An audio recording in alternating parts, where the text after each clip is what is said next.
I remember sitting in a cafe one Sunday afternoon alone, no partner across from me, no girlfriend next to me, no phone in my hand to keep me busy, just me, my coffee, and my thoughts. And for the first time in a long time, I felt free. But let's be real. Society doesn't always celebrate women who are alone. We're called lonely, too picky, too strong, or my favorite, waiting for someone. But what if being alone isn't about lack? What if it's about power, presence, and possibility? Imagine this. You wake up on a Sunday morning, the sun just peeking through your curtains. No buzzing phone filled with notifications, no one asking you to show up for them, no one needing you to shrink or bend or explain yourself. It's just you.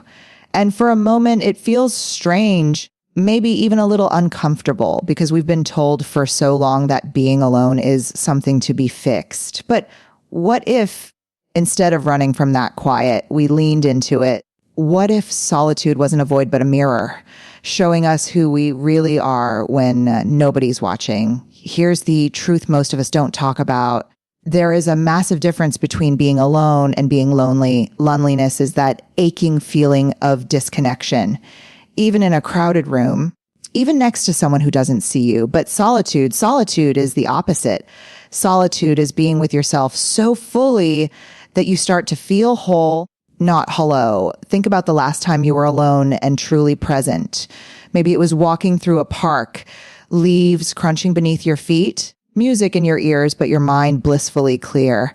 Maybe it was cooking dinner for one, pouring yourself a glass of wine, lighting a candle, savoring the smell of garlic and butter sizzling in the pan. Not for a partner, not for your family, but for you. Those moments don't scream lonely.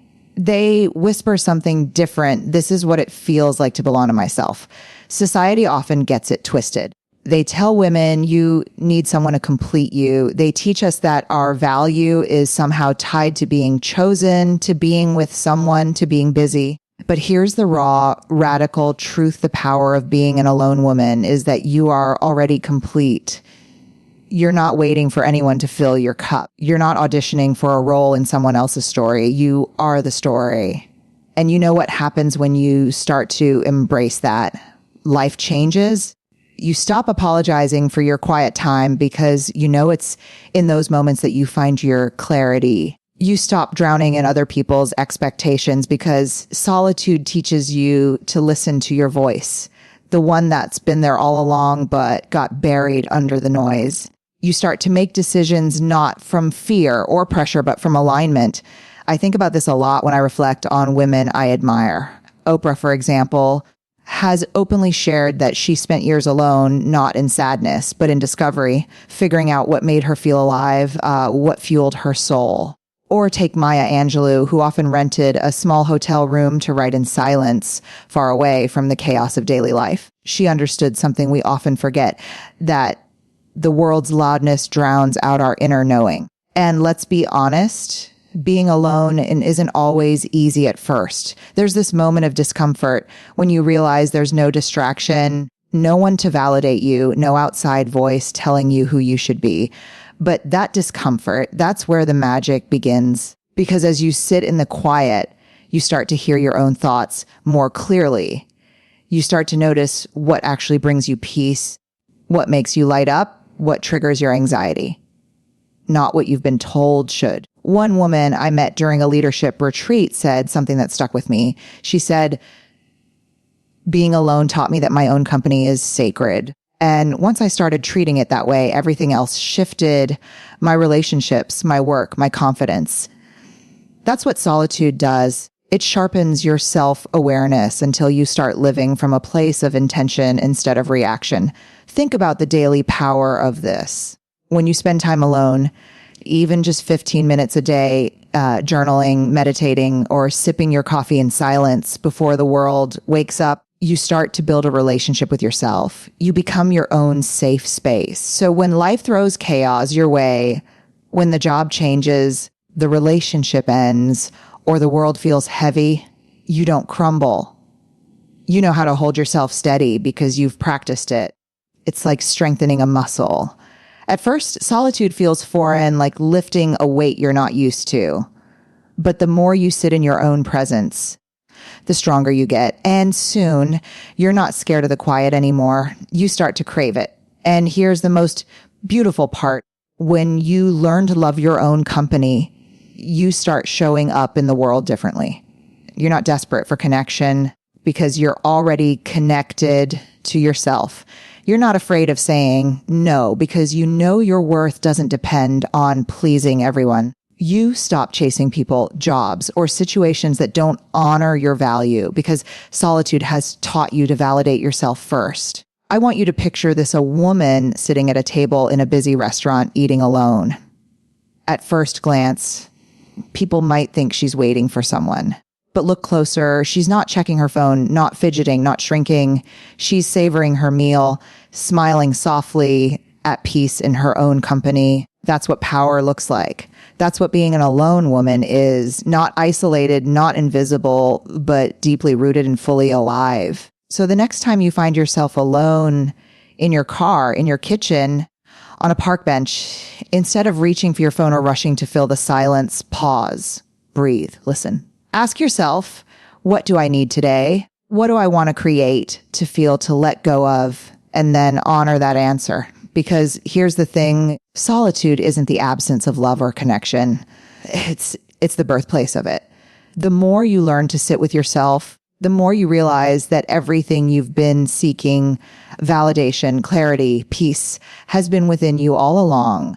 Being an alone woman doesn't mean you'll always be alone. It simply means that when the right people, the right opportunities, and the right love come along, you'll meet them from a place of wholeness, not from a place of needing to be completed. And that, my friends, is the quiet, unshakable power of truly belonging to yourself. There's something extraordinary that happens when a woman grows comfortable in her own company.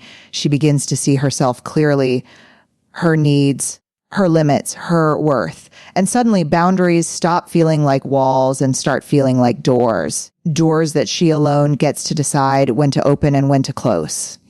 When you are deeply connected to yourself, you start to recognize that boundaries aren't selfish. They're sacred. They are the quiet, steady voice that says, this is what I deserve.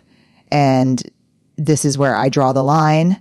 And when you've tasted the freedom of solitude, when you've spent time discovering who you are outside of other people's expectations, those boundaries become unshakable. Think about how most of us were raised. We were taught to be agreeable, to be accommodating, to say yes, even when every cell in our body was screaming no. We're conditioned to believe that setting limits makes us difficult or unkind. But the truth is, boundaries are not about keeping people out. They're about keeping your peace in. I remember talking to a friend who had just gone through a tough breakup. She told me, I realized I'd been shrinking myself for years just to keep the peace. I stopped saying what I wanted. I stopped asking for respect. I thought that if I gave enough, they'd see my worth. But being alone showed me that the only person who needs to see my worth is me. That realization changed everything for her. Alone time gave her the courage to start saying no to things that drained her and yes to the things that truly lit her up. This is what happens when you embrace solitude. You start to honor your boundaries without apology. You stop answering calls that leave you emotionally exhausted. You stop showing up for people who only show up for you when they need something. You stop accepting crumbs because you finally understand you deserve the whole table. Here's a daily life example. Imagine you've had a long week at work and your energy is running low. Someone invites you out. Maybe it's a friend, maybe it's a colleague, but deep down, you know you need rest. The version of you who's afraid of disappointing people will say yes out of obligation. But the version of you who's learned the power of solitude, the version of you who knows that your well-being matters, will smile and say, thank you, but I'm going to rest tonight. That small no isn't rejection, it's self-respect. Boundaries also have this magical way of filtering your relationships. When you become a woman who is grounded in her no, the people who only loved you for your compliance start to fade away. And yes, that can be painful. But the ones who remain, they are the ones who see your worth, who respect your space, and who meet you where you are without asking you to shrink. That's the beauty of boundaries. They don't push away love. They invite the right kind of love in. When Brené Brown talks about living with a strong back, soft front, and wild heart, this is what she means. The strong back is your boundary, the part of you that stands tall and steady, unshaken by guilt or fear. The soft front is your openness, your willingness to stay kind, compassionate, and vulnerable without letting people trample over your worth. And the wild heart, that's the part of you that knows how to protect your peace so you can live fully and freely. I think about one of my own moments of clarity. There was a time when I said yes to everything, every favor, every meeting, every relationship that required me to pour and pour until I was empty. And I'll never forget the day I sat alone, exhausted, and thought, what if I started saying yes to myself first? That was the turning point. Slowly, I began to build a life that honored my energy instead of depleting it. And the world didn't collapse when I said no. In fact, it got quieter, kinder, and more aligned. You see, solitude teaches you that your energy is your most valuable currency. You stop spending it recklessly. You start protecting it fiercely. And suddenly your no becomes a gift, not just to yourself, but to the people who truly value you.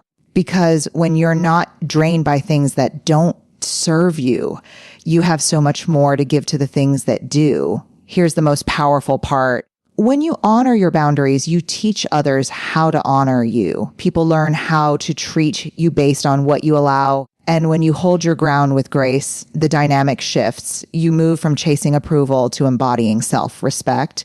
And that energy is magnetic. And don't think this is only about relationships with other people. Boundaries also mean saying no to your own patterns. The self-doubt, the overthinking, the urge to explain or justify your choices. Alone time makes you confront those habits and rewrite the script. It teaches you that you don't need to be everything for everyone to be worthy of love, of rest, of joy. Picture this. A woman sitting on her couch after a long day, candles lit, tea in hand, phone on silent. She's not hiding from the world. She's recharging, protecting her space, honoring her boundaries. And when she steps out tomorrow, into her work, into her relationships, into her life, she'll do it with a grounded energy that can't be shaken. That's what boundaries built in solitude look like: quiet strength, steady confidence, and a deep knowing of her worth. The power of an alone woman lies in her ability to protect her peace. To understand that every time she honors her own needs, she is teaching the world that she's not here to be drained, used, or undervalued. She is here to live fully. And that means her boundaries aren't barriers. They are bridges to a more authentic, aligned, and powerful life. There's a certain magic that happens in the quiet, a kind of alchemy that can't be replicated when life is too loud, too busy, too full of everyone else's voices. Creativity, real creativity, doesn't bloom in chaos. It blooms in the stillness we create for ourselves. And that's why being an alone woman is so powerful, because solitude opens the door to the kind of creativity that can change not just your life, but the lives of everyone you touch. Think about it for a moment. Every great idea, every invention, every groundbreaking piece of art started in someone's mind, in a space where they were alone enough to hear their own thoughts. J.K. Rowling sat on a delayed train alone with her imagination. When the story of a boy wizard took root, Maya Angelou often rented a quiet hotel room, just her, a notepad, and her thoughts to give her poetry room to breathe. Beyoncé has talked about disappearing into silence when she writes her music, cutting off the noise so the real art can find her. This is what solitude gives you, the gift of hearing your inner voice without the static of the world. When you're surrounded by constant conversation, social media, and other people's expectations, your mind doesn't have the space to wander. But when you sit in the quiet, ideas start bubbling up. Sometimes they're soft at first. A fleeting thought during your morning coffee, a lyric while you're driving, an image you can't get out of your head while taking a shower. Those little sparks. They grow when you give them your attention, and solitude is the match that sets them ablaze.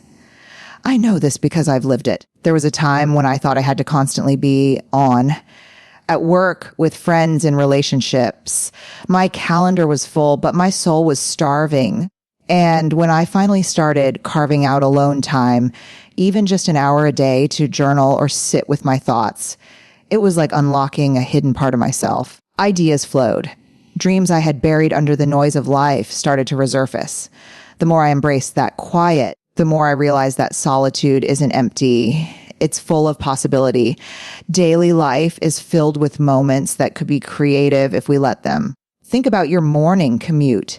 Instead of filling it with endless scrolling or mindless noise, imagine spending that time dreaming up your next project or reflecting on something you've been wanting to write, paint, or build, or picture an evening where instead of turning on the TV for background noise, you sit at your kitchen table with a notebook and let your thoughts spill out onto the page.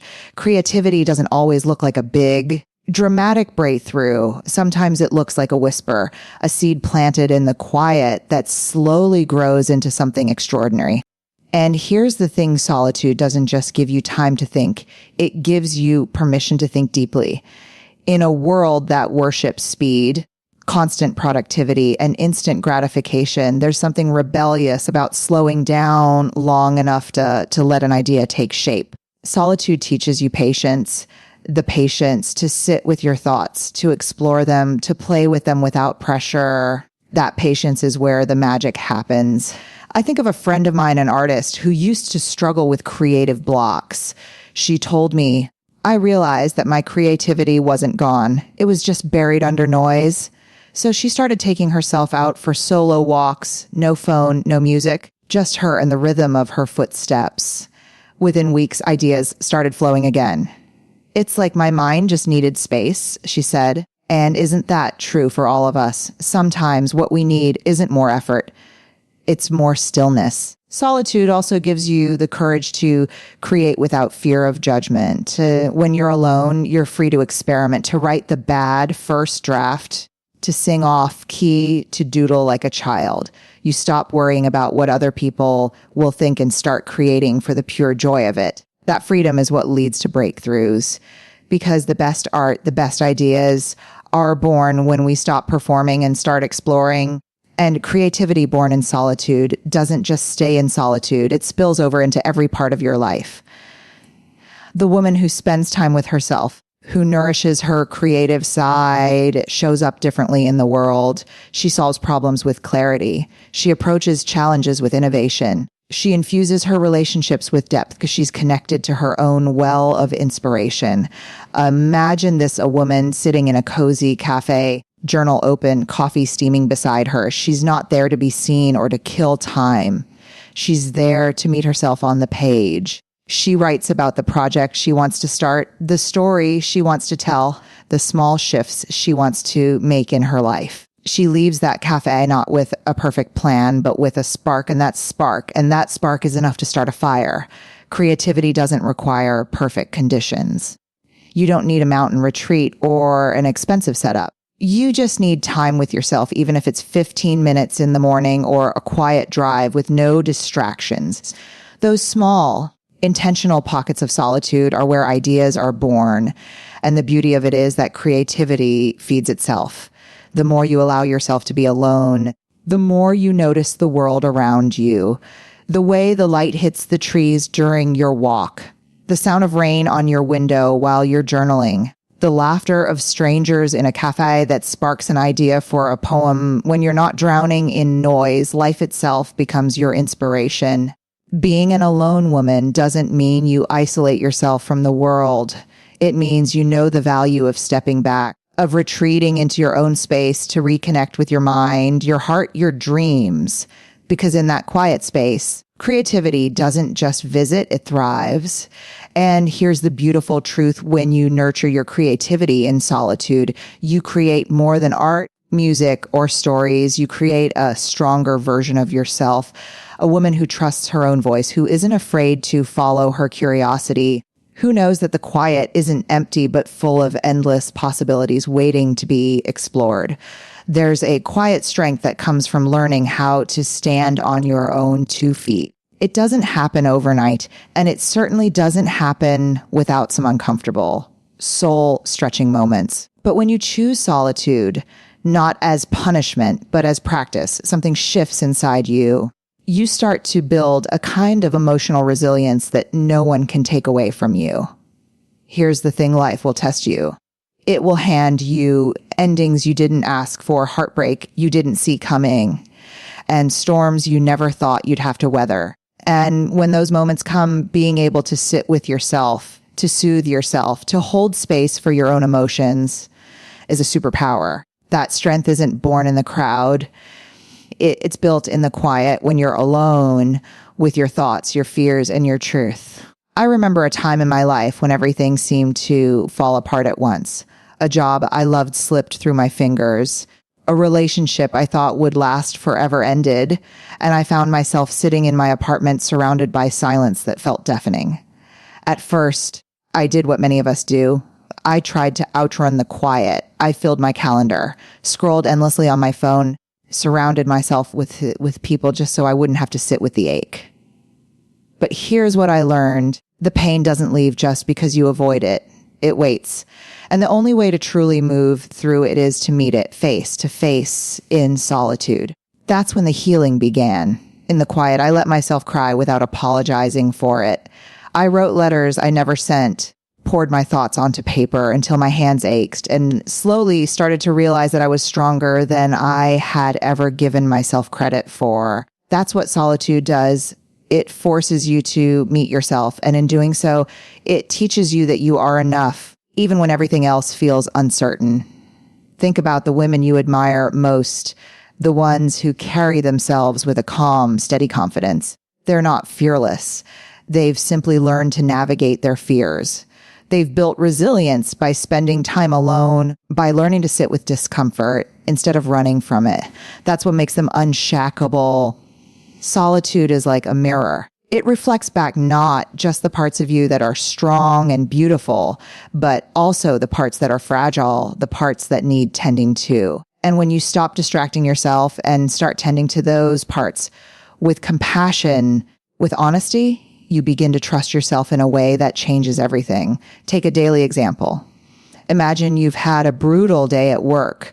The old version of you might have rushed to vent to a friend or drowned your feelings in distractions. But the version of you that's grown comfortable in solitude knows what to do. You come home, light a candle, put on music that soothes you, and give yourself permission to just be. You let yourself feel the weight of the day, then you process it. Maybe through journaling, maybe through meditation, maybe just by sitting quietly with a cup of tea. And when you wake up the next morning, you don't feel as scattered or drained because you've given yourself the space to release, to heal, to reset. This kind of resilience doesn't just help you survive the hard days, it transforms the way you move through the world. When you know how to soothe yourself, you stop relying on external validation to feel steady. You stop needing other people to tell you you're okay because you've learned how to tell yourself. That doesn't mean you don't lean on others. We all need connection, but it means that your sense of self isn't fragile. You become your own anchor. I once heard someone say, the strongest people are not the ones who never fall, but the ones who learn how to rise. That rising often begins in solitude. Because in the quiet, you learn that emotions aren't permanent. They're waves, they rise, they crash, and if you let them, they pass. Solitude gives you the space to ride those waves, to breathe through them, to come out on the other side wiser and more grounded than before. Think about this in relationships. When you've built emotional resilience through solitude, you stop clinging to people out of fear. You stop tolerating disrespect or chaos because you know that even if someone leaves, you won't crumble. You've learned how to hold yourself, how to heal yourself, how to rebuild from within. And that changes the energy you bring into every connection. You stop needing and you start choosing. Resilience also shows up in the small, ordinary moments of life.